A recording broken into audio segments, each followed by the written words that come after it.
താമരശ്ശേരി കേന്ദ്രീകരിച്ചുള്ള ലഹരി വ്യാപനവും കുറ്റകൃത്യങ്ങളും തടയാൻ സമൂഹം ഒറ്റക്കെട്ടായി നിൽക്കണമെന്ന നിലപാടിലാണ് താമരശ്ശേരി രൂപത. ലഹരിമുക്തമായ താമരശ്ശേരി എന്ന ലക്ഷ്യവുമായി കത്തോലിക്ക കോൺഗ്രസിന്റെ നേതൃത്വത്തിൽ വിവിധ കർമ്മ പദ്ധതികൾ തയ്യാറാക്കുകയാണെന്ന് താമരശ്ശേരി മേരിമാതാ കത്തീഡ്രൽ വികാരി ഫാദർ മാത്യു പുളിമൂട്ടിൽ പറഞ്ഞു. സിനോജ് തോമസ് തയ്യാറാക്കിയ റിപ്പോർട്ട് കൂടി ഒന്ന് കണ്ടുവരാം. താമരശ്ശേരിയെ ലഹരി വിമുക്തമാക്കണം.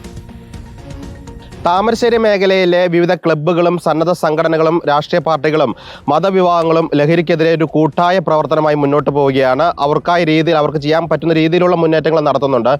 താമരശ്ശേരി രൂപതയിലെ താമരശ്ശേരി നഗരത്തിൽ തന്നെയുള്ള മേരിമാതാ കത്തീഡ്രൽ പള്ളിയുടെ വികാരി ഫാദർ മാത്യു പുളിമുട്ടിൽ എനിക്കൊപ്പമുണ്ട്.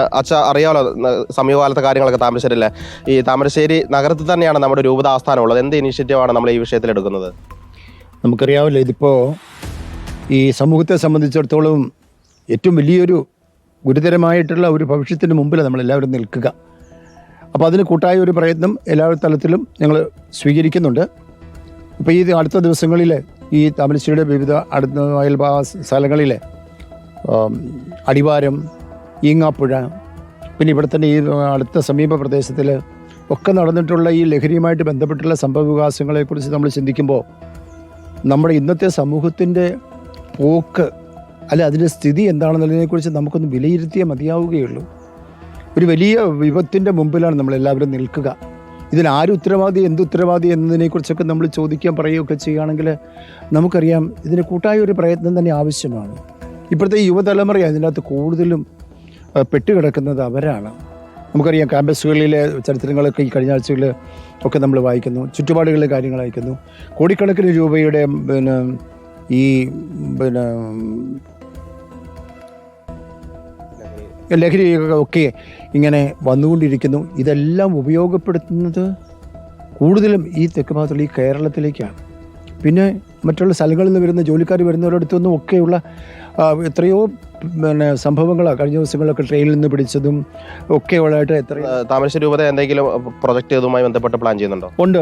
പിന്നെ നമ്മുടെ KCYM-ന്റെ നേതൃത്വത്തിലും പിന്നെ കോർപ്പറേറ്റ് മാനേജ്മെൻറ്റിൻ്റെ നേതൃത്വത്തിൽ സ്കൂളുകളിൽ കൂടെയും പിന്നെ AKCC ഒക്കെ പൊതുസമൂഹങ്ങളിലുമൊക്കെയുള്ള കൗൺസിലിങ്, അതുപോലെ തന്നെ ബോധവൽക്കരണ ക്ലാസ്സുകൾ, ഇതൊക്കെ അങ്ങനെ ചെയ്യുവാൻ വേണ്ടിയിട്ടൊക്കെ ഇങ്ങനെ പലയിടത്തും ചെയ്യുന്നുണ്ട്. പിന്നെ മിക്കവാറും ഈ കാര്യങ്ങളിലൊക്കെ നമുക്കറിയാം ഈ രൂപതയിലെ അച്ഛന്മാരൊക്കെ എല്ലാ ഞായറാഴ്ചകളിലും പള്ളിയിൽ വിശുദ്ധ കുർബാനയുടെ മധ്യയുള്ള അവരുടെ സുവിശേഷ പ്രഘോഷണത്തിനോട് ചേർത്ത് വെച്ചിട്ട് ഈ ഭവിഷ്യത്തിനെക്കുറിച്ച് എല്ലാവരെയും ഓർമ്മിപ്പിക്കുകയും നമ്മുടെ കുഞ്ഞുങ്ങളെയൊക്കെ ചേർത്ത് പിടിക്കേണ്ട കാര്യങ്ങളെക്കുറിച്ചൊക്കെ ബോധവൽക്കരിക്കുകയൊക്കെ ചെയ്യുന്നുണ്ട് എല്ലാ പള്ളികളിലുമൊക്കെ. അതുപോലെ തന്നെ നമുക്ക് ഏറ്റവും പ്രധാനമായിട്ട് നമുക്കറിയാം ഇന്നതിനെയൊക്കെ ഒരു പരിധിവരെ ഞാൻ പറയുമ്പോൾ ഇതിന് ഉത്തരവാദി അവരുടെ മാതാപിതാക്കന്മാരാണ്. കുഞ്ഞുങ്ങളെ, വളർന്നു വരുന്ന കുഞ്ഞുങ്ങളെ, യുവജനങ്ങളൊക്കെ എങ്ങനെ പോകുന്നു, അവരുടെ പോക്കൊക്കെ എങ്ങോട്ടാണെന്നതിനെക്കുറിച്ച് ഈ മാതാപിതാക്കന്മാർ നോക്കി നടത്തി, അല്ലെങ്കിൽ അവർക്ക് കൺമുമ്പിൽ വെച്ചതെല്ലാം സംഭവിക്കുക.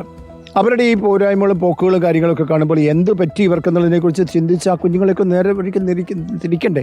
അങ്ങനെ തിരിച്ചില്ലെങ്കിൽ ഉണ്ടാകുന്ന സംഭവവികാസങ്ങളാണ് ഇതൊക്കെ കൂടുതൽ ബാധിച്ചത്. അതുകൊണ്ട് ഈ മാതാപിതാക്കന്മാർക്ക് എനിക്ക് തോന്നുന്നത് ഏറ്റവും കൂടുതൽ ബോധവൽക്കരണം ആവശ്യമായിരിക്കുന്നത് ഇന്നത്തെ മാതാപിതാക്കന്മാർക്കൊക്കെയാണ്.